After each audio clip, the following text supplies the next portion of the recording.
Aí a minha esposa falou assim, estude para que um dia você use o banheiro que você lavou. Os feedbacks é importante.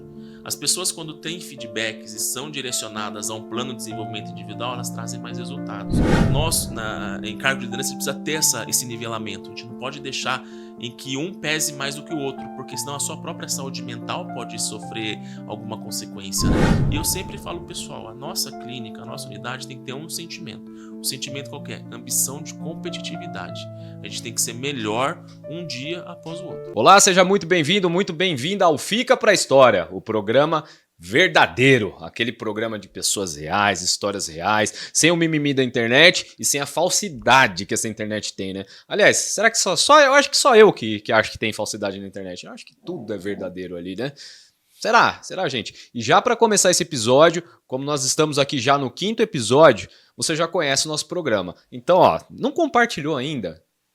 Não compartilhou? Esse daí, ó, você já compartilha, já curte e se inscreve no canal. Se inscreve no canal, já ativa o sininho. E como eu falo aqui nos outros episódios, você já deve ter ouvido, né? Se você não fizer isso, você vai sonhar comigo à noite. Então, né, não precisa disso. Você não precisa sonhar comigo. Imagina, coisa chata. Então, já faz isso aí. E hoje o episódio tá bem especial porque eu tô com um amigão aqui também, que é o Gabriel Ergecel.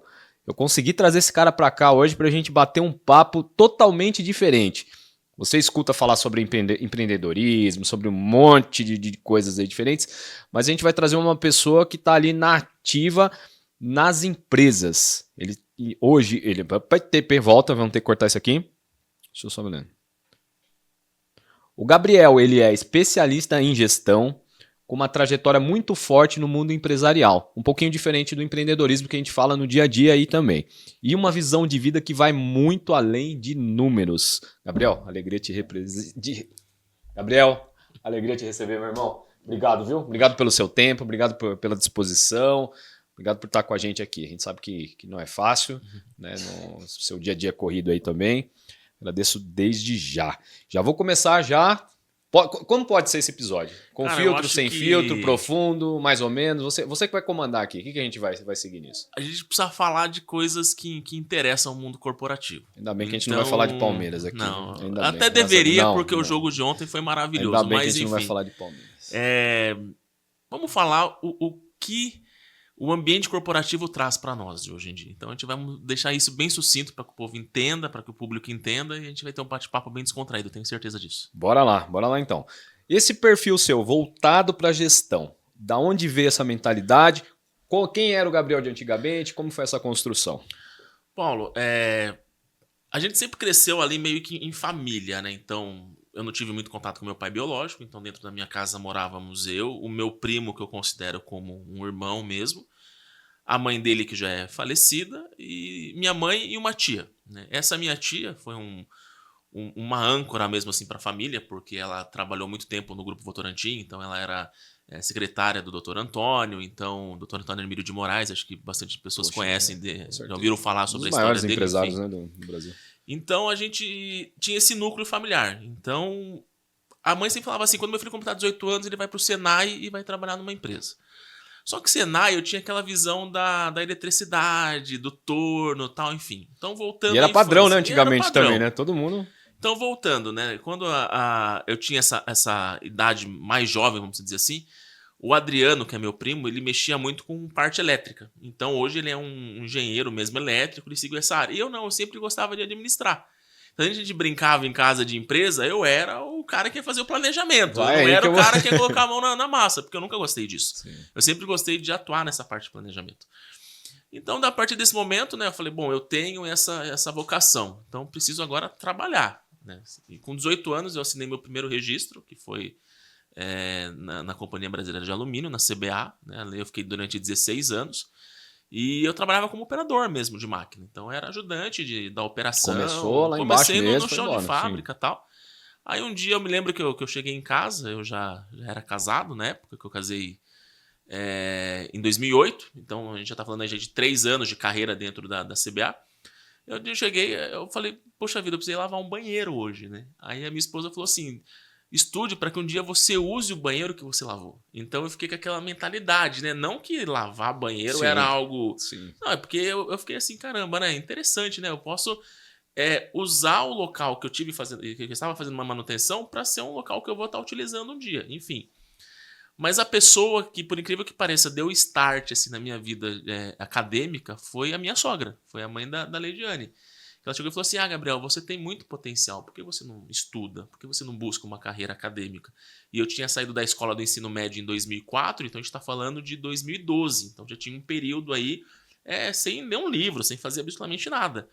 Eu falei, bom, eu vou tentar, mas eu queria fazer faculdade pública, eu não queria fazer nada particular, né? Então comecei a fazer uma FATEC em logística, depois eu fiz o Senai, depois eu voltei para a FATEC para fazer gestão em turismo, que depois a gente bate um papo o porquê que eu fiz o turismo. Recentemente eu me formei em gestão comercial, tudo pela FATEC, então assim, a FATEC hoje para mim é o norte, é uma das melhores faculdades públicas do nosso país, né? Tá ali junto com o USP, com o Unesp, elas estão bem próximas, né? E atualmente estou fazendo MBA em gestão estratégica de pessoas, ou seja, toda a minha carreira foi voltada à administração. Então eu fiz uma busca para administração industrial, depois uma busca para administração de pessoas e hoje para administração comercial. Então tudo isso está intrinsecado uma na outra. Legal, legal, legal. E o que essa vida corporativa te ensinou? Que vai muito além dos livros, né? A gente vê as pessoas romantizam muito isso, né? E o que na realidade ali você aprendeu com essa vida corporativa? O corporativismo ele tem vários viés, né? Então, assim, hoje, dentro das organizações, você precisa se atentar não só aos números, mas como as pessoas. As pessoas que fazem parte do grupo, as pessoas que fazem parte ali da organização, enfim. E você precisa buscar técnicas para poder responder à altura da necessidade. A vida corporativa ela sempre mostrou algo com muita qualidade. Então eu achava muito interessante ver aqueles gestores andando todos arrumados, todos perfilados, aquele algo muito uniformizado mesmo. Então eu falava, poxa vida, eu quero chegar um dia a esse nível. Às vezes ia viajar, olhava aqueles empresários entrando nos voos, enfim, né? O que a vida corporativa me trouxe para isso? Que você precisa, no primeiro passo, entender o local que você está, a situação que você está e aonde você quer chegar. Quando você faz essa análise, você vai encontrar o que seguir, de que forma fazer. Existe uma ferramenta corporativa que eu acho muito interessante, que é o 5W2H. Ela mostra o que eu vou fazer, como eu vou fazer, de que forma eu vou fazer, quanto vai me custar e o prazo que vai me levar. Então, assim, o ambiente corporativo ele dá essas nuances de que você precisa entender sua situação atual e o resultado que você quer chegar. Para isso, existe de fato as estratégias. Dentro de qualquer organização hoje existe uma pirâmide que a gente chama de estratégico, tático e operacional. O estratégico é a alta liderança, são os diretores, quem define as metas, como vai ser realizado. O tático são a parte gerencial, a galera que está mais ali na gerência. O operacional é o time. Eu sempre atuei nessa parte tática. Eu nunca cheguei ainda numa parte estratégica. Um dia eu vou chegar. Sim. Então, na parte tática, é a parte que eu preciso analisar a linguagem. Então, por exemplo, hoje eu estou gerenciando uma clínica odontológica, uma das sedes da Ortodôntica em Sorocaba, e eu tenho muito contato com a diretoria. Então, o nosso contato qual que é? Gabriel, nós temos uma meta X, temos uma meta Y para alcançar. Então, eu preciso ter ali com ele uma linguagem corporativa. Sim. Então, às vezes, quando eu vou falar orçamento, eu já não falo orçamento, eu falo BUD. Nosso BUD é X. O nosso EBITDA, que é o cálculo da lucratividade tirando impostos e amortizações. Então, eu preciso usar essa linguagem com ele. Só que para transmitir para a operação não vai ser assim. Então, eu preciso chegar para a operação e colocar eles presente às metas da organização. Sim. Com uma linguagem diferente. Então, no ambiente corporativo, tem essas nuances da linguagem. É uma linguagem mais fria e calculista junto com a diretoria e uma linguagem mais simples e sucinta com a operação. E como que era o Gabriel lá no chão de fábrica? Vamos voltar lá para o chão de fábrica. Como que era a mente do Gabriel? Você já começou ali a galgar as outras coisas ali naquele momento? E o que você trouxe de aprendizado daquele momento? Eu acho que assim, a gente está falando de outubro de 2005. Né? Faz pouquinho tempo. De 2005 para 2008. Né? Eu sempre fui um cara que se atentava a prazos. Então, mesmo sendo na época do chão de fábrica, ali, né? Operacional, o meu líder, né, o meu supervisor falava, olha, a gente precisa produzir tal material para tal dia. Então, já ficava na minha cabeça. Então, se eu preciso entregar um material para o cliente X no dia tal, eu tenho que produzir ele até tal dia, porque vai embalar, vai para a logística e vai para o cliente. Então, ali eu já começava a absorver essa responsabilidade. Às vezes eu ouvia e falava assim, Gabriel, mas não faz parte da sua demanda você se preocupar com esse prazo. Você não é do PCP, você não é da logística, mas eu me preocupava. Então eu trazia e queria, de uma certa forma, ser um líder ali para a equipe na parte operacional. Olha, pessoal, a gente ouviu da diretoria, da supervisão, né, que o prazo para entregar é esse, então vamos trabalhar para entregar. Então ali nesse período eu já olhava, opa, eu preciso ficar munido, né, de técnicas para que não fique só no conceito, fique de fato embutido no meu conhecimento prático e teórico, não só demonstrar, não, eu sei fazer, mas eu preciso das técnicas para fazer. Sim, e eu acho interessante porque a maioria dos funcionários, ele fala, não, eu sou pago para fazer isso aqui, então ele faz aquilo, e olha lá, ainda quando faz, ainda alguns não fazem tão bem feito assim. E a gente percebe que na caminhada que as pessoas que tiveram sucesso na vida foram realmente aquelas que fizeram além do que era pedido. Além, já tinha uma visão, já olhava. Exatamente. E mal sabe a pessoa que não é só pela empresa que ela está fazendo isso, é Sem pelo próprio dúvida. conhecimento, é pelo próprio desenvolvimento dela ali também, né? Sem dúvida. E dentro, eu até perguntei pelo operacional, porque no operacional tem muito, eu acho que 80% das pessoas elas têm esse comportamento, e ali eu acho que eu estou sendo até gentil em falar 80%, talvez 90%. Tem esse comportamento e 10% a 20% no máximo vão sair disso e vão conseguir galgar outras coisas ali também. E tá na mentalidade já ali, né? Sem dúvida, Paulo. Uma das barreiras enormes que existe nas organizações hoje é a cultura operacional. Então, assim, quando você fala de uma grande empresa, né, uma empresa de 7 mil funcionários, né, Sim. e eu vou falar de uma clínica hoje que eu gerencio que somos em 7 funcionários. E o CERN é o mesmo, né? Você vai até sei onde você vai chegar ali, né? Aí você olha assim, qual que é a diferença de uma para outra? O mercado de atuação. Sim. E o que elas têm em similaridade? A administração, porque assim, os conceitos de administração, ela vale pro carrinho de cachorro-quente da dona Joana, como vale para uma multinacional. Sim. A aplicação vai ser diferente, mas o conceito é da mesma forma. Então a cultura operacional é algo que está enraizado em algumas empresas, porque assim, a pessoa está há 35 anos numa empresa. A frase que ela vai falar, mas eu sempre fiz assim e deu certo. Só que por trás dessa novas metodologia, existe uma metodologia empresarial que a gente chama de Lean Manufacturing. Então assim, por exemplo, vou usar essa caneca aqui de exemplo. A gente tem aquela mania de falar assim, o copo está meio cheio. Ou o copo está meio vazio. A metodologia Lean fala, por que o copo é desse tamanho? Porque ela quer trazer uma produção enxuta para as organizações. Então, quando você faz essa aplicação sabendo que vai ter um retorno, não só de fato faturamento de empresa, mas de fato até o clima organizacional, as pessoas têm uma barreira. Poxa, mas não era feito dessa forma. Eu não precisava usar um procedimento de trabalho para executar tal ação. Eu sempre fiz do meu jeitinho, tal. Então, a cultura hoje é uma barreira enorme. Tá? Um outro ponto, os feedbacks é importante. As pessoas, quando têm feedbacks e são direcionadas a um plano de desenvolvimento individual, elas trazem mais resultados. Eu costumo falar para a minha equipe que nós temos uma rotina de trabalho, né? Todos os dias de manhã, assim que eu chego na clínica, eu faço a minha análise do dia anterior, de metas, de faturamento, e para apresentar mesmo para a diretoria, porque eu tenho um prazo até as 9 horas da manhã de passar para o meu diretor. Depois que eu passo com o meu diretor, eu chamo meu time para conversar, por setores. Gabriel, mas é uma clínica odontológica, mas é uma empresa. Né? Então eu chamo todos eles para um GRD, que eu chamo de gestão de rotina diária. Nessa gestão de rotina diária eu apresento as nossas metas do dia. Olha, eu preciso ter tanto agendamento, eu preciso ter X consultas atendidas, realizadas, né? E eu preciso ter X faturamento do dia. Então eu já vou norteando o time para eles trabalharem. E existe uma forma de gestão que eu acho muito importante para as empresas, que a gente chama de nanogestão. O que é nano?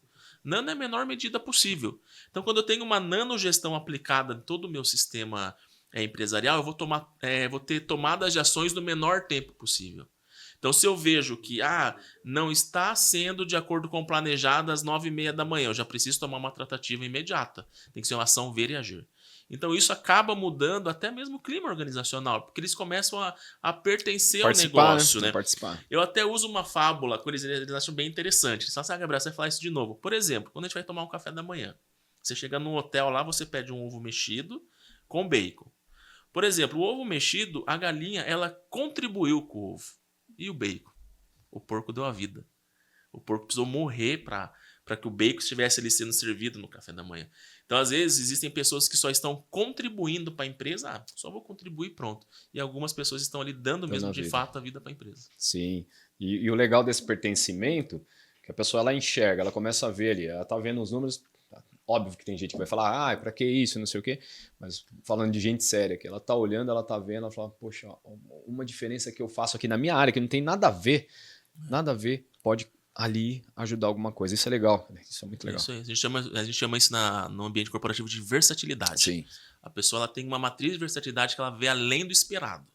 Então, eu faço essa régua de medição mesmo, de fato, com a minha equipe de abaixo do esperado, dentro do esperado e acima do esperado. Hoje a minha equipe está acima do esperado porque há uma gestão presente sobre eles. Joia. E durante todo esse trajeto, qual que foi a decisão, eu sei que tiveram várias aí, mas a mais difícil que você teve que tomar? Eu acho que assim, Paulo, a decisão mais difícil é você mudar de rota. Né? Então, assim, vou usar algo que já aconteceu. Você precisou mudar de rota? Um exemplo, assim, para deixar a nossa história até mais leve e descontraída. Uma certa feita, eu estava voltando da Bahia com a Leidiane, estávamos eu, a Leidiane e a Luísa voltando de uma temporada em Porto Seguro, e nós iríamos pousar em Guarulhos, né? E eu me lembro que o avião tinha dado algumas voltas, né? E eu sempre gostei muito de aviação, até elogiei o cenário, achei maravilhoso as maquetes. E eu vi que o avião estava dando algumas voltas, né? E esse avião, na hora que ele pousou, ele decolou de novo, que nós chamamos de arremetida. Então você vê a galera dentro do avião, ela ficou desesperada. E eu falei para minha mulher, falei, não, tá tudo bem, é um procedimento comum na aviação. Só que as pessoas que não conhecem ficaram desesperadas. O que eu tô querendo dizer para você? Quando eu tive que mudar de rota, eu entrei no desespero. Então eu falei, puxa vida, eu saí de 16 anos de uma empresa que eu sou muito grato a ela. Contudo, algumas falhas onde eu confiei em pessoas erradas, eu vi que ali não era mais o meu lugar. Né? Eu saí dessa empresa, quando eu fiquei 16 anos, eu precisei mudar de rota. Aí eu fui para uma empresa para prestar consultoria numa empresa de brinquedos. Depois eu fui para uma concorrente da própria CBA. Então, assim, eu só fui galgando voos altos. Então, a mudança de rota foi uma decisão muito difícil. Só que o resultado estou colhendo agora. Então, não foi um resultado a curto prazo. Foi um resultado a longo prazo. Precisei mudar de rota, precisei mudar de vida, precisei mudar de cidade. Até a Leidiane citou no podcast dela com a Roberta que a gente teve, de fato, mesmo uma perca da rede de apoio. Mas daí nós olhamos um para o outro e falamos assim, bom, já mudamos de rota. Agora vamos chegar no caminho certo. Legal. É isso aí. E você já teve medo de não estar à altura de alguma função ou desafio? Eu acho que assim, medo é uma palavra muito forte dentro do ambiente corporativo. Eu acho que o receio é uma palavra que se encaixa mais, porque o receio é uma mistura de medo com ansiedade. Né? Então, às vezes, eu chego na minha casa e deito a cabeça no meu travesseiro e falo assim, será que eu fui o gestor que eles estavam esperando que eu fosse hoje? Porque se eu não for, amanhã eu tenho que ser. E se eu não for amanhã, depois de amanhã eu também tenho que ser. Então, assim, o receio, ele é constante, ele vai acontecer, sabe? De você dar a entrega de que a sua diretoria espera, de que a sua própria equipe veja em você, puxa, ele é um bom líder, ele é um cara que a gente pode confiar. Então, assim, esses receios a gente tem constantemente, mas a gente precisa ter o pé no chão. Olha, eu sou um líder, mas eu também sou um ser humano. Eu tenho a minha filha em casa, eu tenho a minha esposa nas rotinas dela. Então, assim, tem que ter um certo balanceamento, um nivelamento entre o gestor Gabriel e o pai, esposo Gabriel. Né? E até vou abrir um spoiler aí, entre o professor Gabriel em breve. Né? Então, assim, Legal. a gente precisa ter, nós, em cargo de liderança, a gente precisa ter esse nivelamento. A gente não pode deixar em que um pese mais do que o outro, porque senão a sua própria saúde mental pode sofrer alguma consequência. Né? Então, assim, acordar um dia após o outro, mesmo tendo um dia bem negativo, não os resultados esperados, e saber que um novo dia é a oportunidade de eu fazer melhor, acaba eliminando esses receios. Mas o dia ele tem que ser bem trabalhado e bem analisado para isso. Por que o medo não pode existir? Porque eu acho que o medo ele traz muita insegurança. Né? Então, ele tem medo daquela função. Então, você já vai ser meio que taxado de que não, ele não serve para aquilo. Agora, mas e o receio? O receio você consegue ir trabalhando conforme você vai. Só que o medo não quer dizer que ele não exista. Ele existe. Mas eu tô querendo dizer para você assim que você entrar em um cargo de confiança já com medo, talvez mais para frente pode ser um risco. Né? Porque, poxa vida, eu estudei para isso, né? Eu tive 13 anos de vida acadêmica para trabalhar na administração. Então, se eu tive esses 13 anos de carreira, às vezes saindo de Sorocaba para São Roque, às vezes até sem o dinheiro para pagar o pedágio, ou sem dinheiro para gasolina, porque estudante é assim, ou tira xerox ou come a coxinha. Os dois não dá para fazer ao mesmo tempo, né? Então, assim, se você teve essa aplicação de todo esse tempo para você galgar voos altos, e quando você chega nessa posição, fala, tô com medo. Então, peraí. Aonde eu errei? Será que a minha vocação está errada? Porque até para trocar, por exemplo, a resistência do chuveiro em casa, eu chamo meu irmão. Porque eu tenho medo, porque eu não sei fazer. Agora, quando ele está com algum problema, às vezes ele me liga, fala, poxa, Gabriel, tô com um problema que eu vou para tal lugar e eu não consigo planejar. Eu vou e planejo para ele. Então, cada um tem a sua vocação. Sim. O medo acontece, de fato, mas não pode persistir com o sentimento de medo em toda a sua carreira profissional, senão pode ser bem prejudicial mesmo. Sim, vai com medo mesmo e aprende. E Eu acho que o aprendizado né? tira o medo. Isso é ok no mundo corporativo mesmo. Quando você tem medo de alguma coisa, e aqui eu tô tirando até o receio, tô colocando medo mesmo. Tem gente que tem até pavor de algumas coisas. Mas com o aprendizado e com o dia a dia, ela consegue tirar isso da frente e tocar o barco aí tranquilamente também. E assim, Paulo, as empresas, elas têm... as pessoas que compõem as empresas, melhor dizendo, elas têm sentimentos diferentes. Sim. Né? Então, a pessoa tem uma ideia para que o faturamento melhore fazendo tal ação e outra pessoa Totalmente tem uma outra sim. ideia. Aí entra uma frase que eu gosto muito, até que a Roberta vai usar em alguns podcasts dela, que vai acontecer a divergência construtiva. Treta, né? Eu tô falando a famosa que falar, treta. famosa treta. Né? O que seria divergência construtiva? Olha, eu não concordo que o faturamento da empresa vai aumentar mediante a venda de tal produto. E o João lá do PCP concorda. Então, assim, se eu não concordo, mas o faturamento vai subir e o João concorda e o faturamento também vai subir e eu estou divergente com ele, está sendo construtivo para a empresa. Sim. Então, a empresa tende a ganhar. Tem um coach, eu gosto muito assim de ver, a gente faz até consultas com ele em Sorocaba, que é o Renato Goldberg. Até quero mandar um abraço para ele, que é um cara que sensacional, ele tem me ajudado muito nesses processos da clínica. Já traz ele para cá também. Não, o Renato é um cara assim, sensacional. O Renato ele atende várias empresas, então eu tenho sessões com ele a cada 15 dias, né, junto com a franqueadora. Então a gente tem algumas reuniões de resultados e de comportamentais mesmo. E ele fala assim para mim, Gabriel, o que você não mede, você não gerencia. Então, se você precisa tomar alguma ação, você precisa medir. Porque para o mundo corporativo é complicado eu chegar e falar assim, olha, Paulo, algumas pessoas não estão indo viajar. Quando eu levo essa pronúncia algumas, eu não tenho uma base. Eu preciso saber quantas pessoas são. Sim. Quem são essas pessoas? Quem é o meu público? Para eu poder trabalhar as ações. Então, eu preciso fazer esse gerenciamento. No mês passado, nós tivemos um episódio bem interessante na clínica, porque assim, eu tenho muito comigo esse sentimento empresarial. Né? Então, eu faço essas aplicações na clínica, não que a clínica vai virar uma metalurgia, não é isso, mas é que é administração. E eu apresentei ao pessoal absenteísmo. E eles falaram assim, Gabriel, é uma besteira isso? Eu falei, não, absenteísmo não é um palavrão, pessoal. Vou explicar para vocês o que é absenteísmo. Absenteísmo é as faltas que acontecem mediante um atestado ou um atraso e tal, e que acaba impactando o processo produtivo da clínica. Porque se cada pessoa tem a sua função, se alguém falta, eu preciso... Tem uma engrenagem funcionando ali. Eu preciso trocar alguém, acaba um saindo da função, enfim. Aí na apresentação de resultados, eles perguntaram, Gabriel, mas como é que você chegou a esse cálculo? Eu falei, eu fiz o cálculo de hora homens da clínica, se eu tenho 7 pessoas a 10 horas por dia, eu tenho um X de hora homem. Então assim, eu gerenciei aquilo, eu fiz a medição para poder gerenciar. Então eu cheguei a um denominador comum para poder tratar. Então eu tinha, por exemplo, antes da apresentação, absenteísmo de 15% dentro do mês, a gente reduziu o absenteísmo para 2%. Mas a gente precisou tratar isso daí para chegar no resultado. Então, ou seja... O que você fez para fazer isso? Conversa. Você chega para o time e fala, olha, você é importante para o cenário da organização. Se você é importante para o cenário da organização, a organização precisa de você. E a organização te paga. O que nós vendemos para as empresas hoje? Nós vendemos nosso tempo. Então, se eu vendo para a empresa o meu tempo, a empresa precisa que esse tempo entre para a carteira dela, vamos dizer assim. Então, conversei com o time, sentei com o time e falei, olha, pessoal, acho que o atestado, tudo bem, acontece a pessoa ficar doente, é normal, todo mundo é ser humano, mas a gente tem que só analisar, por exemplo, falta injustificada. Ah, eu não vim tal dia porque eu perdi o ônibus. Ah, não vim tal dia porque, sei lá, o cachorro da vizinha morreu, um exemplo, tá? Então eu trouxe para eles esse pertencimento ao negócio. Se você na recepção faltar, eu preciso pegar alguém que é lá do comercial para atender a recepção.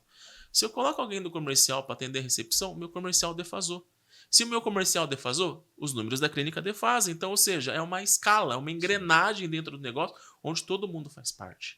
E eu sempre falo, pessoal, a nossa clínica, a nossa unidade tem que ter um sentimento. O sentimento qual que é? Ambição de competitividade. A gente tem que ser melhor um dia após o outro. Então a gente tem que ter essa ambição de competitividade somente. Legal, boa, hein? Hoje eu sei que você é gerente, né, tem esse cargo. Antes disso, quantas vezes você teve que ser o escudo da sua equipe, mesmo não sendo gerente, tá? Antes, ali, escudo da equipe, ou engolir uma pressão de cima ali que você teve que ter essa função de gestor mesmo não sendo? A gente tem que tomar cuidado um pouco assim de ser o escudo para não ser aquele cara, desculpa a expressão da palavra, o pela-saco do negócio, né? O puxa-saco, né? Não, o cara é o puxa-saco do gestor, não sei o que e tal. Eu tive uma experiência de trabalho em uma determinada empresa em Sorocaba, que faz justamente produtos em alumínio, e eu via uma necessidade enorme, por exemplo, do prazo com o cliente. Então a gente observava, puxa vida, o caminhão carregava hoje para chegar no cliente daqui 2 dias, mas o cliente queria o pedido hoje, né? Então o cliente final lá na ponta ele tem que ser totalmente satisfeito com o nosso negócio, né? Aí eu falei, pessoal, cheguei pro comercial de lá, falei, pessoal, a gente precisa modificar esse quadro. E na época eu era analista, eu não era gerente nada, né? A gente precisa modificar esse quadro. Como que a gente vai modificar? Com ferramentas de gestão para isso. A gente vai sentar e vai analisar todos os dias carteira de produção com PCP, rota de logística e a nossa carteira de entrada de pedidos. Ah, mas vai dar certo? Não sei, mas vamos fazer dar certo. E isso chegou para a diretoria com bons olhos porque começou a diminuir o que a gente chama de lead time, né? O lead time é o tempo do processo entre o início de produção até descarregar no cliente, né? Então tinha um lead time bem absurdo, vamos dizer assim, e através dessa aplicação de ter uma gestão ali diariamente de rotina, de carteira de pedido, de logística, a gente conseguiu diminuir esse lead time. E tem um ponto, Paulo. A gente que trabalha com comercial, com empresas, com gerenciamento, a venda não termina quando o produto chega. A venda termina no pós-venda, quando eu preciso entender se meu cliente está satisfeito com isso, né? Tem Em alguns casos ela nunca termina, né? Se você tem uma recorrência, nunca termina. Assim, lógico, se você estiver tendo uma recorrência de qualidade, você precisa tratar internamente, né? Então, assim, o meu produto não está sendo bem utilizado em determinada organização. Tem que tratar, fazer um relatório de não conformidade, a gente chama isso de RNC, e tratar, às vezes, algo do processo, algum produto, alguma matéria-prima que não está adequada e acaba, de fato, afetando o cliente. Eu conheci uma pessoa assim sensacional na minha vida profissional, que é o Renato Camargo. O Renato Camargo ele era do GPA, Grupo Pão de Açúcar. Eu tive a oportunidade de conversar com ele, mesmo pelo LinkedIn, mas eu tive essa oportunidade, né? Então, quem não tem LinkedIn, eu indico, faça o LinkedIn. O LinkedIn, assim, sim, essencial, cara, né? não tem condição de ser o Gold. Cara, faz o simples e vai trabalhando no LinkedIn, vai maturando seu LinkedIn, que o LinkedIn dá resultado. Eu sou prova viva de que o LinkedIn dá resultado. Legal. Tá? Eu conversando com o Renato Camargo, ele falou assim, Gabriel, os nossos clientes, né, quando ele estava na época do GPA, hoje, se eu não me engano, ele está numa rede de farmácia, se eu não me engano, a gente precisa entender a necessidade do cliente. Então, um projeto que ele fez no GPA, por exemplo, o pai que teve um filho recentemente, né, o casal que acabou de nascer uma criança, o pai não está saindo tanto para beber mais com os amigos, né? Porque ele teve uma criança nova, então ele tem que dar assistência para casa, né? Para o filho. Então o que ele fazia? Ele colocava promoção de fralda e de cerveja no mesmo dia. Porque o pai ia lá para o mercado para comprar fralda e já trazia cerveja, porque não está saindo mais. Né? Eu falei, cara, que sacada interessante, cara. Porque, poxa vida, eu preciso ver a necessidade do meu cliente e atacar de acordo com as dores dele. Nós, gestores, eu costumo falar, nós somos analgésicos, então eu preciso atacar a dor do meu cliente. Se o pai não está saindo mais porque o filho está recém-nascido, por que eu não faço a promoção de cerveja e de fralda para atender o que ele quer? Porque ele quer tomar a cerveja dele e ver no jogo do Palmeiras. Sim. Entendeu? Então, toda essa engrenagem, no final, lá na ponta, é a satisfação do cliente. Hoje eu trato diretamente com pacientes, né, da clínica. Então, se eu vejo que o paciente não está confortável com alguma coisa, algum processo, algo do tipo, eu trago ele para minha sala. Eu não deixo ele nem resolver na recepção. Não que a recepção não tenha conhecimento e dogma suficiente para resolver o problema. Mas se trazer na sala do gestor dá um negócio diferente, Sim, né? sim. Poxa, o gerente está preocupado. Então, eu chego com o paciente e falo, qual que é a sua preocupação? E eu uso uma técnica, assim, fenomenal. Eu anoto. Ele fala, olha, Gabriel, eu não estou feliz com tal atendimento. O tratamento está demorando. Ah, tá. Então, vou anotando. Ah, a minha contenção não está legal. Não está legal? Beleza. Ó, em 2 dias eu vou resolver o seu problema. Eu dou prazo. Eu começo a trabalhar com toda a minha equipe. Quando o cliente sai, o paciente sai, porque ele está saindo da unidade com o sentimento de que, olha, meu problema vai ser resolvido. O que ele quer é que alguém resolva, né? Ele quer que alguém resolva. Então ele sai da unidade, eu agradeço, dou uma boa tarde. Quando eu fecho a porta que o cliente sai, eu já viro e entro pro cenário. Porque se eu colocar mais um papel na gaveta, dá os 2 dias, puxa vida, esqueci. Ah, não deu certo, entendeu? Então eu já começo a trabalhar ali na hora.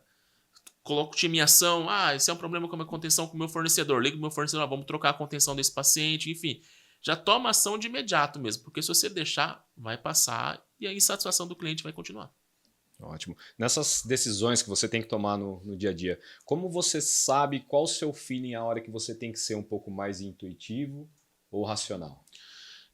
Lidar com pessoas é algo assim bem, bem complexo, né? Então eu tenho que ser o gestor paizão e tenho que ser o gestor. Quem é gestor tem numa balança o CPF e o CNPJ, né?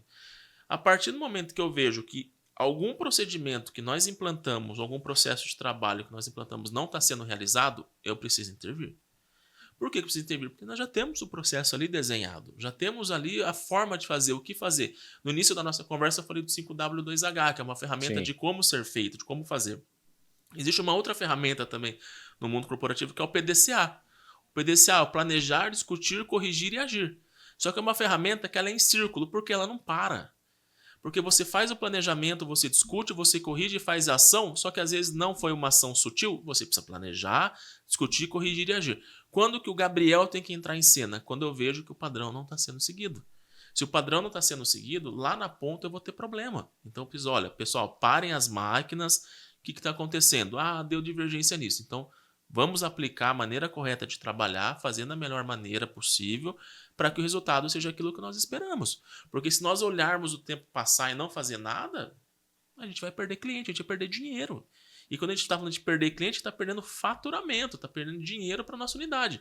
Aí o Gabriel entra com vamos dizer assim, uma injeção de análises e relatórios com o time para que a gente consiga dar o melhor resultado. Então, assim, o gestor tem que, de fato, olhar CPF, que é o clima organizacional, treinamento pessoal, desenvolvimento, performance das pessoas, e o CNPJ, que é a saúde da empresa. A empresa está bem saudável? Como é que está a saúde financeira? Como é que está a questão da reputação da empresa, que é muito importante? Então o gestor tem que ter isso dentro da balança. Um bom gestor ele tem que ter a cabeça do dono. Se ele não tiver a cabeça do dono, não dá certo. Exatamente. E em muitos momentos ele não vai poder só se fixar na sua função. Não tem como. Ele vai ter que ir pro gol, ele vai ter que chutar, vai ter que ir escanteio, vai ter que ser atacante, ele vai ter que fazer tudo ali. O gestor de alta performance, quanto menos ele andar no campo operacional, melhor é. Sim. Porque daí a equipe ela tá uma equipe autônoma, vamos dizer assim, Paulo. Então, assim, mas eu treinei minha equipe, eu não preciso descer tanto pro operacional, mas se precisar descer, tem que estar pronto para isso. Tem que estar pronto. Que é a cabeça de dono. O dono que esquece também tudo, ele não vai para frente, não adianta. Tem que estar pronto. Então, assim, eu gosto muito de analisar, Paulo, vários cenários de empresa. O que eu gosto muito, de fato, é a administração. O comercial, por mais que eu sou formado em gestão comercial, eu acho que eu olhei muito a parte de administração e financeira do negócio. Não que eu não me preocupe com o comercial, porque o comercial é o coração da unidade onde eu gerencio. Eu preciso ter o comercial aflorado, né? Então, eu gosto de fazer análise, por exemplo, de orçamento, se as contas estão em dias, se o fluxo de caixa da empresa está correto, se faz necessário ou não uma antecipação de recebíveis. Existe, por exemplo, um termo muito conhecido nas empresas, principalmente nas grandes empresas, que é o risco sacado. O que é o risco sacado? O fornecedor vai lá e presta o serviço. Por exemplo, eu sou um fornecedor de canecas e eu vendi para você 100 mil canecas. Só que você vai me faturar só daqui 60 dias. Ou seja, só daqui 60 dias o que eu te vendi vai entrar na minha conta de fato. O risco sacado o que é? É eu vender essa nota fiscal para o banco. Então, pode ser uma fintech, pode ser um banco de bandeira, que seja. E esse banco compra essa nota fiscal com uma taxa de juros, me dá o dinheiro, né? Repassa o dinheiro para minha conta, e você, quando for repassar, ao invés de vir para mim, vai para o banco, né?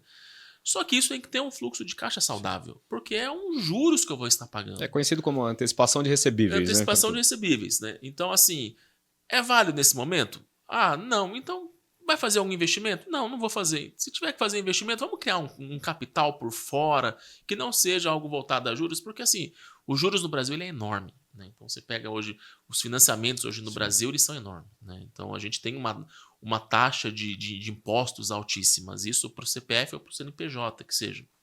Né? Então, a análise tem que ser bem crítica. Né? Ah, eu vou fazer investimento. Então, vamos fazer uma análise, vamos pensar qual é o prazo. Por exemplo, franquia mesmo, às vezes o payback varia de 18 a 36 meses. Então, assim, eu preciso fazer essa análise crucial antes de mexer com essa parte financeira. Porque se eu for lá e comprar no impulso, é aquilo que nós conversamos no carro vindo para cá. Se eu trabalhar só com a emoção, eu vou lá e faço. E a razão fica onde nisso, Sim. né? Entendeu? Sim. E até para os pequenos hoje, os pequenos empresários, é difícil para eles, porque eles têm ali na mão antecipação de recebíveis e geralmente ele não tem uma liquidez tão sólida ainda no início. Uhum. E não tem um capital de giro, às vezes está ali, né, um pouco despreparado. Exatamente. E até ele conseguir, e queira ou não, se você tiver uma margem de lucro muito pequena, essa antecipação ela vai comprometer a sua margem também. Então tem que estar muito ligado nisso. E existe também uma análise assim, muito importante, até estou falando muito desse tema porque eu gosto, tá, Paulo? Então, quando você fala do EBITDA ou EBITDA, né? Tem pessoas que falam EBITDA, eu gosto de falar EBITDA, né? O que é o EBITDA? Você vai pegar o lucro da empresa, você vai tirar os juros e você vai tirar as amortizações, né? Desculpa, e os impostos para você chegar num valor. Só que existe um grande erro na maioria das empresas de fazer o EBITDA no final do ano. Para fazer o BUD de 2026, um exemplo, do próximo ano. O que seria o BUD? É o orçamento na onde a empresa vai poder fazer as suas aplicações. Então, assim, o EBITDA ele tem que fazer mensalmente. Eu tenho que ver como é que está a saúde financeira da empresa mensalmente. Para quando chegar dezembro, eu já saber para onde vai ser aplicado os novos recursos, né? Então, assim, centro de custos é importante para uma empresa? É importante. Por exemplo, a gente vai fazer um evento. Vamos fazer a inauguração da Clínica do Paulo. Aí eu tenho orçado 100 mil reais para esse evento, para a inauguração da sua clínica. 100 mil, 50 mil vai para qual centro de custo? Vai para o centro de custo de coffee break, um exemplo. 20 mil vai para o centro de custo de decoração. Então, assim, você consegue ter um controle melhor das suas despesas. Né? Igual custo, né? Nós temos 3 classes de custo: o custo fixo, o custo variável e um custo que ninguém fala, que é o marginal. Né? O custo fixo tá ali pagando meus funcionários todos os meses. A clínica atendendo ou não atendendo, o meu funcionário é o custo fixo. O custo variável. O custo variável é um fornecedor, por exemplo. Às vezes eu peço no mês 15 contenção e no outro mês 10. Né? Então tá variável. E o marginal é aquilo que não estava programado. Quebrou alguma coisa. Quebrou a cadeira lá e eu vou precisar investir um dinheiro ali porque não estava programado. Só que quando eu trabalho com centro de custos, por exemplo, eu injeto um orçamento para o centro de custos de manutenção. Eu sei que eu tenho 100 mil reais por ano para gastar com manutenção. Então, se a cadeira quebrar amanhã, está no meu centro de custo, já está orçado. Sim. Então, eu elimino toda aquela dor de cabeça de trabalho do custo marginal. Eu trago tudo para o custo fixo, sabendo que eu estou com esse orçamento dentro da unidade para fazer tal reparo se necessário. É legal. E queira ou não, você está fazendo o quê? Que o valor de mercado daquela empresa aumente, porque o EBITDA está totalmente ligado ao valor da empresa. Se eu não me engano, é um dos 3 primeiros itens ali avaliados na compra de uma empresa. Sem dúvida. Já está ali. Sem dúvida. E outro ponto, né? O valuation. Né? Se você analisar se a sua empresa está dando lucro, tal, e você quer fazer uma venda de uma ação, de uma fatia dela, né? Totalmente. Você tem que calcular o seu valuation. Sim. Então, como que você calcula o valuation? A própria contagem de estoque você coloca no valuation, a questão de seus ativos físicos, ativos imobilizados, todos esses pontos da empresa precisam entrar no seu cálculo de valuation. Porque se você quiser vender, sei lá, 5% dela, a pessoa que tem interesse em comprar vai querer saber qual que é o seu valuation. Com certeza. Não tem como você fazer Não é uma só faturamento, não tem não como é. você fazer É, uma não é. proposta de uma sociedade sem mostrar qual que é o Sim, valuation, senão o acionista não vai ter nem interesse, entendeu? é verdade. E dentro de todo esse tempo aí, qual foi o maior case aí que ficou na sua mente de sucesso? É uma palavra muito comum, né? O case de sucesso, todo mundo pergunta, mas vale aí, porque você tem Cara, uma bagagem fenomenal. não, Então, assim, eu sei que Paulo, um é difícil, né? Um é difícil, você eu lembra? acho que assim, o qual que mais brilha assim os meus olhos, que às vezes eu deito a cabeça no travesseiro e falo, eu consegui fazer isso. Antes de eu assumir a gerência da Ortodontic, eu estava trabalhando numa empresa de tecnologia de Sorocaba, que é a IATEC, né? E o sonho deles era fornecer para algumas empresas de nome, né? Falei, olha, pessoal, entrar em bid de fornecedor, o que que é o bid? Bid é a questão de você entrar com vários fornecedores do mesmo produto que você oferece para poder ser um fornecedor homologado para determinada organização. Falei, pessoal, para a gente entrar em bid de fornecedores, a gente tem que ter uma gestão assim bem sólida, né? É, o ISO conta muito, uma empresa com ISO, uma Sim. empresa com saúde financeira bem sólida. Várias ferramentas contam para uma empresa poder entrar num bid de uma empresa, num fornecimento, desculpa, de sucesso. Sandra Gabriel, a gente quer fornecer para o Shopping Guatemi. Falei, legal, vamos entrar da maneira correta para o fornecimento. E para você apresentar a sua empresa, você tem que ir totalmente corporativo. Né? O corporativismo tem que estar dentro da sua Tem que alma. estar no sangue. Nós chegamos, né, no Iguatemi, né, a IATEC fornece alguns produtos de segurança, tal, até estou fazendo uma propaganda dos amigos aqui no podcast. E nós chegamos no Iguatemi, conversamos com o pessoal de lá, né? Olha, a gente fornece isso, tal, o nosso know-how é isso na empresa, nós temos a segurança, o sistema de leitura facial, tal. E o dono da empresa falou assim, Gabriel, será que vai dar certo? Eu falei, vai dar certo, fica tranquilo que vai dar certo. Sem cortar caminho nenhum, só com nossa qualidade e nosso potencial de trabalho.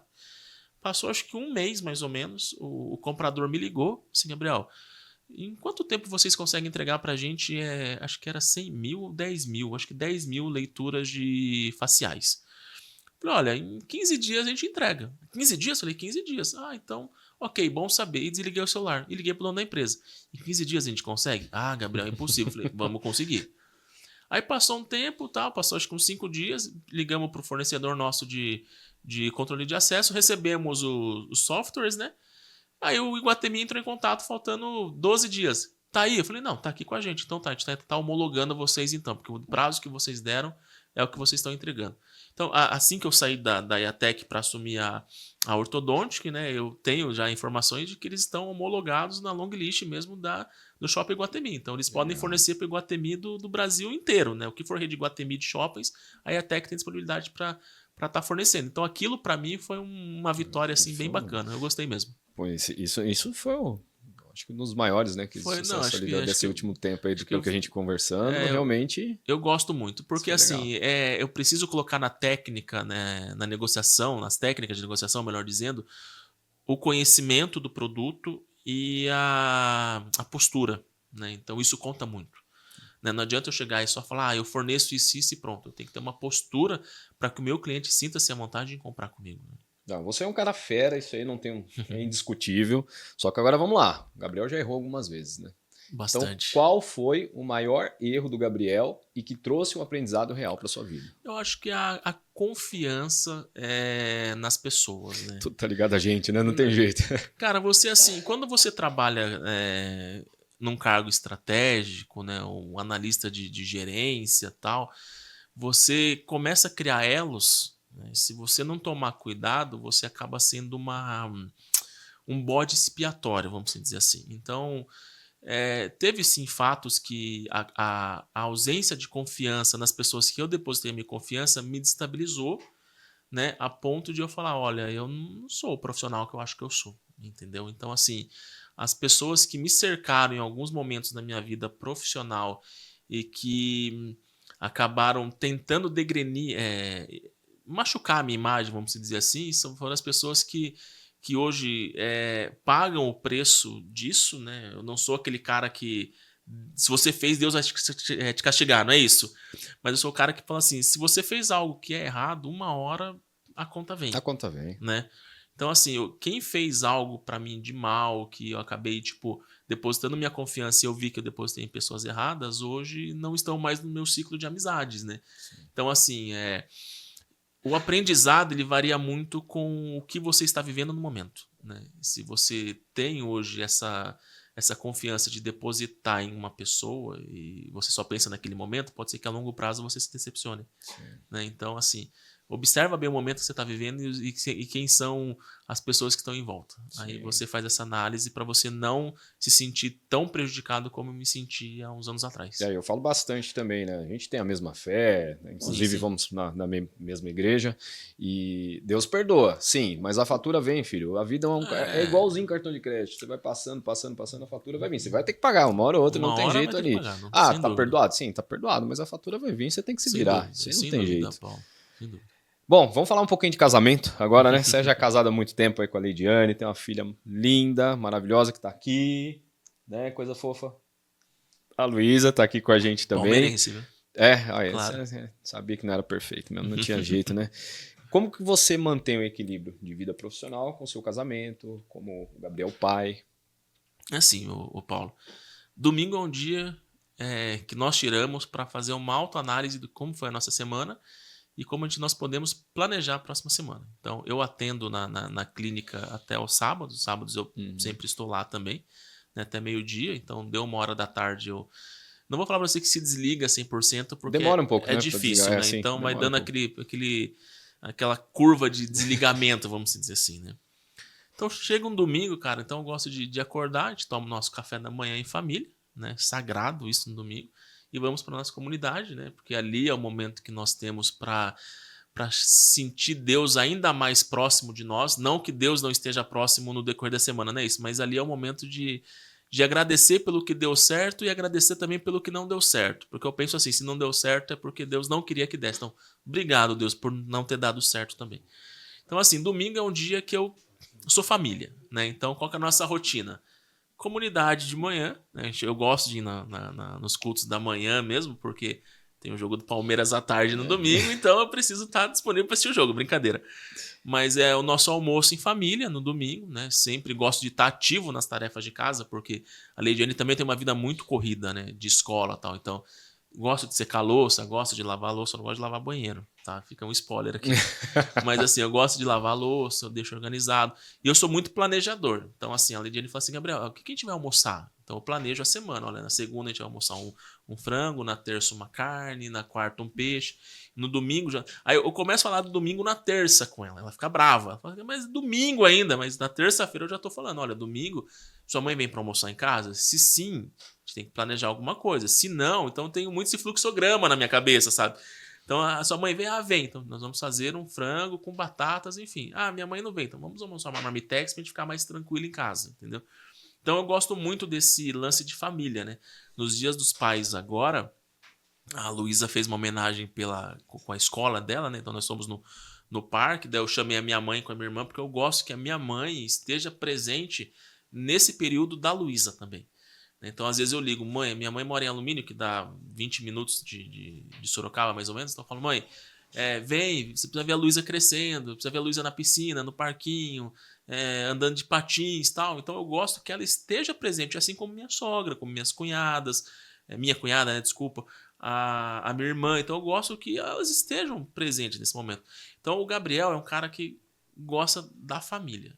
Então, se você vê aquela cena do Velozes e Furiosos no final, que o Dom tá reunido com a família, fazendo churrasco, se juntando, eu me vejo muito nessas cenas. Entendi. Porque eu gosto de estar com a família. Então, a família é algo essencial para essa rotina de vida que nós temos. Sobre fluxograma, planejamento. E aí, quando as coisas fogem desse fluxograma, fogem desse planejamento, como que você age com as surpresas da vida? Cara, eu acho que assim, quando foge, você tem que entender o porquê fugiu. Tá. Primeira coisa. Mas como que você se sente quando Eu acontece acho que isso? Quero assim, saber do Gabriel, ferrou, e agora que eu faço? Eu não consigo, Paulo, eu acho que é uma forma minha de trabalho Consegue ser de ali. já me assustar. Pá, Entendi. não deu certo. Já eu paro, eu penso, eu falo, mas se não deu certo, por algum motivo não deu certo. Quando eu chego na causa raiz porque não deu certo, eu trato para que dê certo. Entendi. Entendeu? Então, assim, É lógico. Você não prevê os cenários, tipo assim, ó, eu vou fazer tal coisa. Por exemplo, eu tenho essa mentalidade. Quando eu já vou fazer alguma coisa, óbvio que eu tô pensando sempre que dê certo. Mas eu já penso, se der errado isso aqui, quais são as possibilidades? Ah, isso. Ah, então beleza. Eu acho que assim, todo mundo quer que dê certo. Óbvio. A verdade é essa. Óbvio. Mas assim, por exemplo, se eu vejo a Luísa com tosse, por exemplo. A Lidiane fala assim, a Luísa tá doente. Eu falo, mas por que a Luísa tá doente? Aí eu começo a analisar. Ela tomou friagem? Não, então já tiro. Ela, sei lá, pulou na piscina gelada? Pulou. Então aqui tá a causa raiz. Então não pode deixar mais ela. Então eu acho que eu paro para analisar muito. Né? É claro, uma emergência você não vai parar para analisar, né? A pessoa infartou, mas por que a pessoa infartou? Mas o que aconteceu? Eu tô infartado. A pessoa tá lá tendo, né, quase morrendo ali, mas né, não, aí é diferente. Mas assim, se sai alguma coisa fora do planejamento, eu costumo falar aquela frase que eu falei no início: eu paro as máquinas, paro. O que aconteceu? Isso deu errado, vamos tratar ali. Agora, quando tudo dá certo, você tem que manter. Ou quando você já manteve, você tem que melhorar. Né? Então você tem essa constância diariamente. Tá dando certo, tá legal. Então vamos aumentando, vamos melhorando. Pode ser que ali, né, a gente em leitura de gráfico, né, tem muito que a gente chama de gráfico serrote, né? Sim. Que tá lá embaixo, tá lá em cima, tá lá embaixo, tá lá em cima. Se você começa a ver que subiu, que tá melhorando, começa a trabalhar para que continue. Se dá uma queda brusca, aí você tem que já tratar urgente. Você não pode fazer uma análise para entender por que a queda já foi de cara. Sim. Você tem que, alguma coisa aconteceu. Já corrige para que volte de novo a constância dos números. Legal. Papel de uma pessoa totalmente desconhecida das pessoas, né? Jesus Cristo na sua vida. Qual o papel dele? Quando ele entrou, como tá hoje a sua relação com ele, enfim. A minha vida religiosa, ela começou com 10 anos de idade, né? Aquele lance do primeiro amor, sabe? Né? Eu tinha o grupo de mocidade, né? Para quem é mais assim, né? Das igrejas Você é igrejeiro, pentecostais, né? Sabe? Nada, ama a igreja pentecostal, né? E tinha aquele lance da mocidade. Com 10 anos eu comecei a frequentar a igreja evangélica, mas eu ia sozinho. Quem me levava era a minha tia, que eu falei no começo da nossa conversa, que morávamos eu, minha mãe e 2 tias e meu primo, enfim. Aí a família começou a frequentar a igreja, né? Aí eu me batizei, acho que eu tinha na época uns 15, 16 anos, né? Que eu me batizei. E dentro da minha vida religiosa, teve vários momentos em que, como qualquer ser humano, teve vontade de fracassar. Foi o que nós conversamos quando nós chegamos, né? Eu gosto muito daquela parte da Bíblia que ele falou assim, viu? Eu tenho alguma coisa que está me incomodando, tem algo aqui como se fosse um espinho na carne. Ele falou assim, viu, mas fique em paz, né? O meu poder vai se aperfeiçoar na sua fraqueza. Aí fico imaginando, claro, ironicamente falando, mas eu sei que seu poder vai se aperfeiçoar na minha fraqueza, mas eu queria algo mais. Você quer algo mais? Então tá, minha graça te basta. Então isso para mim marca, sabe? Sim. Então eu vivi um momento assim da minha vida religiosa de altos e baixos mesmo, sabe? A gente comentou no carro, eu tinha um setup de bateria que custava 15 mil reais. Eu adorava tocar bateria, vivia tocando bateria para lá e para cá. Hoje eu já sou mais retraído. Mas é porque eu estou num processo hoje dentro da nossa comunidade justamente de uma análise interior. Olha, o Gabriel precisa que Deus seja o centro de tudo, que Jesus Cristo esteja ao lado dele. Mas eu também preciso fazer o meu papel na terra. Eu preciso ser uma pessoa boa, eu preciso ser um marido bom, eu preciso ser um pai bom, eu preciso ser alguém, uma referência para minha família. Mas eu também preciso me apegar aos braços de Jesus Cristo para poder fazer a minha caminhada, para poder andar. Se Deus quisesse que você estivesse no céu, eu falo assim também, né? Se Deus quisesse que as pessoas, que fosse só o céu, né? Que a pessoa, para que você estaria aqui? Né? Deus quer que você seja a mão dele na terra, de todas as pessoas. Né? Eu já trabalhei com pessoas ateus que não confiam, né, em Deus, enfim, pessoas de religiões de matriz africana. Eu tenho no meu time pessoas assim, e eu as trato da mesma forma. Isso para mim não muda nada, sabe? Mas eu tenho a minha fé, né? A minha fé é chegar todo domingo 9h30 da manhã na nossa comunidade, louvar ali os 2 louvores, ver a chamada das crianças onde a minha filha vai lá para aprender sobre a palavra, né? Assistir o vídeo dos avisos que é o Connect e depois ouvir uma palavra que vai me edificar durante a semana. E fazer churrasco de vez em quando também. E fazer o churrasco nos domingos, né? Falar também vamos abrir um parênteses, o grupo tá meio calmo, né? Eu acredito que o Caio vai estar assistindo. Falar, Caio, pelo amor de Deus, movimenta aquele grupo lá. Movimentar um pouquinho, tá na hora já. Mas respondendo sua pergunta, Paulo, Deus é o centro de tudo. Sem ele, não consigo. Não tem como.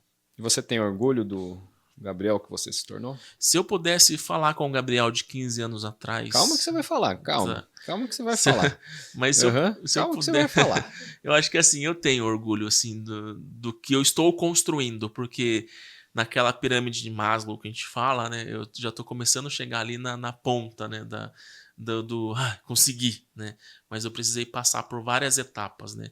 É igual o ouro, né? O ouro ele passa por várias etapas para se tornar o bem valioso que ele é, né? Então o ouro ele é refinado. Então o Gabriel ele foi refinado, né? É igual quando você tá desenhando com um lápis quebra. Você precisa apontar, deixar tudo bonitinho para que você volte a desenhar da melhor maneira possível. Então o Gabriel foi apontado várias vezes. Apontado eu digo assim, modificado, não apontado do Sim. apontar. Mas o Gabriel ele passou por uma transformação para poder chegar a quem é o Gabriel de hoje. Sim. Bom, o nome do nosso programa é Fica pra História, Uhum. né? Acontecer se sua vida parasse hoje, o que o Gabriel tá deixando pra história?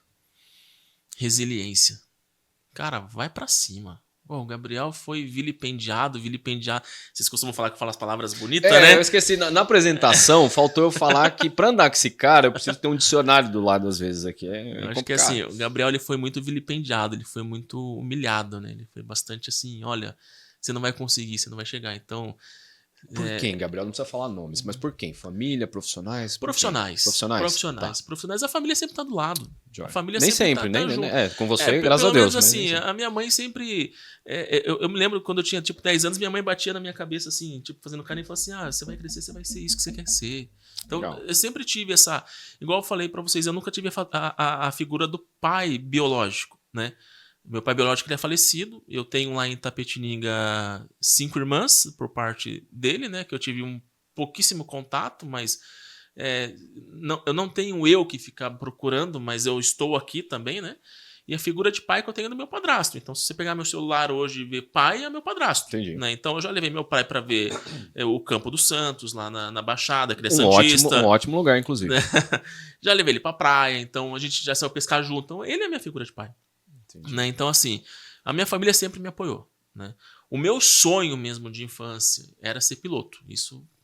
Então, assim, eu tenho aplicativos que monitoram voos. Então, às vezes eu estou em casa sem fazer nada, estou vendo voos que estão passando pela região de Sorocaba, um exemplo, né? Mas quando eu fiz faculdade de turismo, minha mãe falou, o seu sonho, vai lá e faça. Já teve a oportunidade de estar na cabine já? Do piloto, não em voos, porque não pode, né? Uhum. Existe uma resolução não só da ANAC, mas como da IATA. A IATA é como se fosse a FIFA, né, da aviação, né? A IATA não permite, né? Até depois do 11 de setembro, enfim, né? Aí teve um fato bem interessante que aconteceu em Curitiba. Nós tivemos que passar um final de semana. Tem uns restaurantes muito bons em Curitiba. Curitiba é uma meca gastronômica no Brasil, muito boa, né? E no final de semana estava tendo UFC. Eu entrei num banheiro, né? Vi o pessoal falando, vamos tirar foto e tal. O pessoal aí foram lá tirar foto com o lutador, mas eu queria tirar foto com o narrador lá, que é o Bruce Buffer, né? Fui, freitei a fila, tirei foto com ele. Ok, chamou o portão de embarque, embarcamos pra São Paulo, pra vir pra cá. E a Leidiane falou assim, Gabriel, que fileira que nós estamos? Eu falei, nós estamos na 8. A sua é 8A, janela, a minha 8B, corredor. Né? Ok. Aí ela falou assim, tem alguém na 8C. Eu falei, tudo bem, vamos pedir licença, né? Quando chega era o narrador do UFC. Então a Leidiane foi na janela, e eu no meio, né? E o narrador do lado. E a aviação comercial brasileira, vocês sabem que é uma lata de sardinha, né?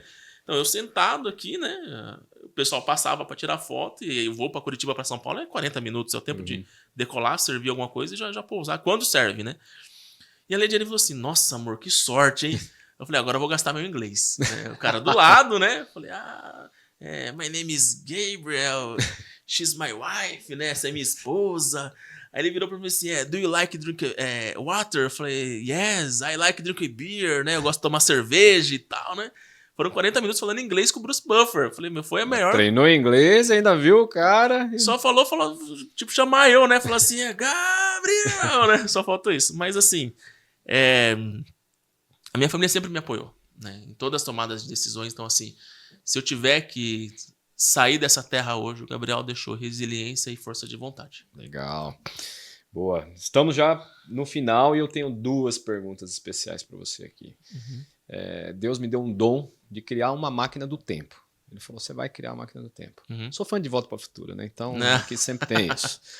E essa máquina vai te levar para um tempo no futuro, onde já não existe mais seus filhos, não existem mais seus netos, talvez nem seus bisnetos, só os tataranetos. E você encosta esse carrinho ali, eles não te veem, mas você tá vendo todo mundo e ouvindo.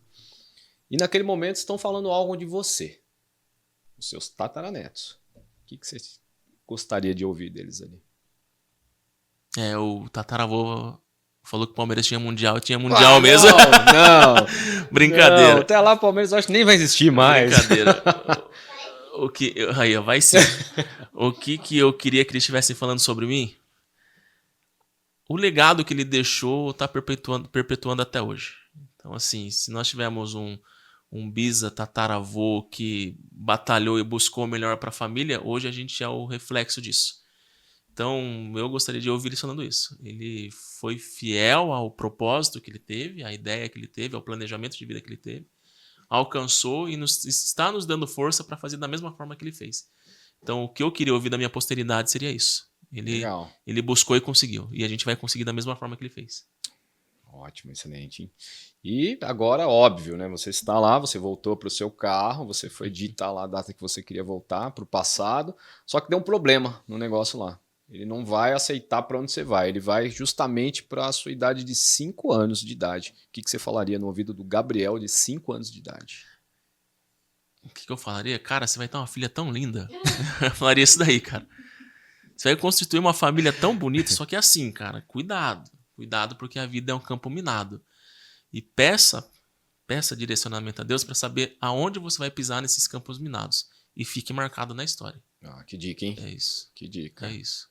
Eu falaria isso pro Gabrielzão lá de 5 anos, com certeza. Top, meu irmão. Obrigado, viu? Obrigado por esse tempo. Você quer falar alguma coisa para os nossos telespectadores aí, para quem vai te assistir, para os amigos, ou enfim, para quem você achar? Eu acho que assim, Paulo, eu só tenho a agradecer primeiramente a Deus, porque Deus ele me deu a chance de viver, de estar vivenciando isso, né?